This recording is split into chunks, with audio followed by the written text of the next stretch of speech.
ഇടുക്കി രാജാക്കാട് ഗ്രാമപഞ്ചായത്ത് ഓഫീസ് കെട്ടിടത്തിന്റെ നിർമ്മാണം ഇഴയുന്നു. സംസ്ഥാന ബഡ്ജറ്റിൽ അനുവദിച്ച 5 കോടി രൂപ ഉപയോഗിച്ചാണ് ഓഫീസ് കെട്ടിടത്തിന്റെ നിർമ്മാണം ആരംഭിച്ചത്.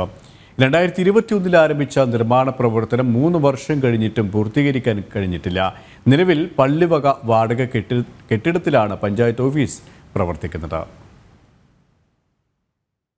ഒന്നാം പിണറായി സർക്കാരിന്റെ അവസാന കാലത്ത് അന്നത്തെ വൈദ്യുതി വകുപ്പ് മന്ത്രി എം മണിയാണ് രാജാക്കാട് പഞ്ചായത്ത് ഓഫീസിന്റെ പുതിയ കെട്ടിടത്തിന് തറക്കല്ലിട്ടത്. 2 നിലകളിലായി ഓഫീസ് സമുച്ചയവും 3-ാം നിലയിൽ ഹാളുമായിട്ടായിരുന്നു പ്ലാൻ. 2021 കെട്ടിട പണി ആരംഭിച്ചു. 1 വർഷം കൊണ്ട് നിർമ്മാണം പൂർത്തിയാക്കി പുതിയ കെട്ടിടത്തിലേക്ക് മാറുമെന്നായിരുന്നു പ്രഖ്യാപനം. 3 വർഷത്തിനിപ്പുറം 1 നില മാത്രമാണ് പണിതിട്ടുള്ളത്. കെട്ടിടം നിർമ്മിക്കാൻ കൊണ്ടുവന്നിരുന്ന കമ്പികൾ തുരുമ്പെടുത്ത് നശിച്ചിരുന്നു. ഈ കമ്പികൾ ഉപയോഗിച്ചാണ് 1-ാം നില വാർത്തത്. ഇതുമൂലം കെട്ടിടത്തിന് ബലക്ഷയമുണ്ടെന്നും ആരോപണമുണ്ട്. നിലവിൽ കെട്ടിടത്തിന്റെ പണി പൂർണ്ണമായും നിർത്തിവെച്ചിരിക്കുന്ന അവസ്ഥയാണ്. രാജാക്കാട് പഞ്ചായത്തിന്റെ കെട്ടിടം പണി ആരംഭിച്ചിട്ട് ഏതാണ്ട് 7-8 വർഷം കഴിഞ്ഞിരിക്കുകയാണ്. ഇതുവരെയും അതിൻ്റെ 1 നില പോലും പൂർത്തീകരിക്കുവാൻ ഈ പഞ്ചായത്തിന് കഴിഞ്ഞിട്ടില്ല.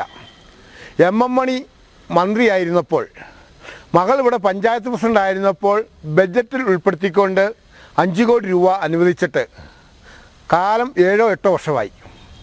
8 വർഷമായിട്ടും ഇതുവരെ അതിൻ്റെ പണി പൂർത്തീകരിക്കുവാൻ ഈ പഞ്ചായത്ത് ഭരണസമിതിക്കോ അല്ലെങ്കിൽ LDF 2-ാം റൗണ്ട് അധികാരത്തിൽ വന്ന LDF സർക്കാരിനോ കഴിഞ്ഞിട്ടില്ല. പഞ്ചായത്തിന്റെ എഞ്ചിനീയറിംഗ് വിഭാഗമാണ് ജോലികൾക്ക് മേൽനോട്ടം വഹിച്ചിരുന്നത്.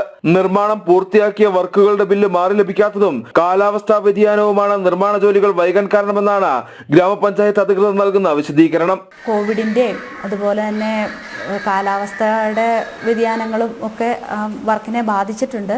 എന്നിരുന്നാലും വർക്ക് ഇപ്പം 1 നില വരെ പൂർത്തീകരിച്ചിട്ടുണ്ട്. വർക്ക് നടന്നുകൊണ്ടിരിക്കുകയാണ്. ഇപ്പം മേളത്തെ 1 നിലയും കൂടെ പണി തുടങ്ങിയിട്ടുണ്ട്, കട്ട വെച്ച് തുടങ്ങിയിട്ടുണ്ട്. വർക്ക് എന്നും തന്നെ ഉണ്ട്. പിന്നെ ഇച്ചിരി ഒരു സ്പീഡ് കുറവുണ്ട്. അത് നമ്മൾ കോൺട്രാക്ടറുമായിട്ട് ബന്ധപ്പെട്ട് അതിൻ്റെ ബില്ല് മാറുന്ന കാര്യമൊക്കെയാണ് പുള്ളി നമ്മളുമായിട്ട് സംസാരിച്ചുകൊണ്ടിരിക്കുന്നത്. കെട്ടിട നിർമ്മാണം പൂർത്തീകരിക്കാൻ നിലവിലെ പഞ്ചായത്ത് ഭരണസമിതി ഇടപെടൽ നടത്തുന്നില്ലെന്നും ആരോപണമുണ്ട്. അടിയന്തരമായി പഞ്ചായത്ത് ഓഫീസിന്റെ കെട്ടിട നിർമ്മാണം പൂർത്തിയാക്കണമെന്ന ആവശ്യമാണ് ശക്തമാകുന്നതും. ജനം, ഇടുക്കി.